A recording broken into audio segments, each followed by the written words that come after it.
এই আওয়ামী লীগ বাংলাদেশে কলঙ্কের রাজনীতির জন্মদাতা। এই আওয়ামী লীগ বাংলাদেশের খুন গুমের জন্মদাতা। এই আওয়ামী লীগ বাংলাদেশের ফাঁসিবাদের জন্মদাতা। এই আওয়ামী লীগ ফ্যাসিস্ট খুনি হাসিনার মতো একটা নেত্রীর নেতৃত্বে পরিচালিত একটা সন্ত্রাসী দল। এই দলকে আর বাংলাদেশের মানুষ বাংলাদেশের রাজনীতিতে দেখতে চায় না। বাংলাদেশের মানুষ চায় বৈষম্যের বিলোপ।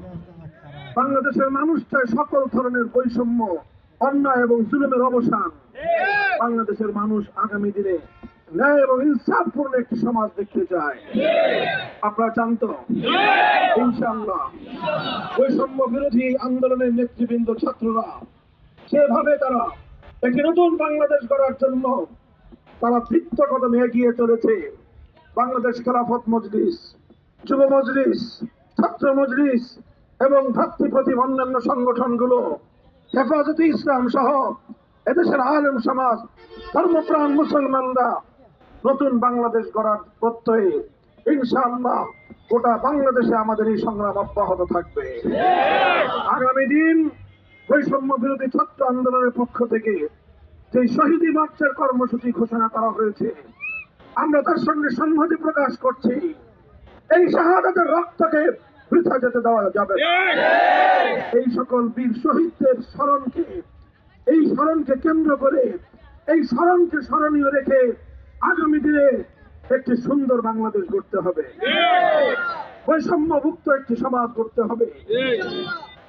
বৈষম্য মুক্ত ইনসাফপূর্ণ সমাজ, পূর্ণাঙ্গ ইনসাফপূর্ণ সমাজ গড়তে চাইলে মানব রচিত গণতন্ত্র দিয়ে হবে না। এর জন্য চাই সৃষ্টিকর্তা মহান আল্লাহ পাক রব্বুল আলামিন প্রদত্ত রাজনৈতিক ব্যবস্থা। আল্লাহ প্রদত্ত রাজনৈতিক ব্যবস্থার নাম হলো খেলাফতের রাজনীতি, আল্লাহর প্রতিনিধিত্বের রাজনীতি। বাংলাদেশ খেলাফত মজলিস টেকনাফ থেকে তেতুলিয়া পর্যন্ত এদেশের জনগণকে, আপামর জনসাধারণকে ঐক্যবদ্ধ করে আগামী দিনে আল্লাহর জমিন, আল্লাহর দিনের ঝান্ডা সমুন্নত করতে চায়। থাকবেন তো ইনশাআল্লাহ? আগামী দিনের রাজপথের সংগ্রামে আপনাদের সকলকে সাধুবাদ জানিয়ে, স্বাগত জানিয়ে আমার বক্তব্য শেষ করছি। আপনাদের এই আজকের এই সংক্ষিপ্ত পথসভায় দীর্ঘ সময় পর্যন্ত আপনারা এখানে সমাবেত হয়েছেন, কষ্ট করেছেন।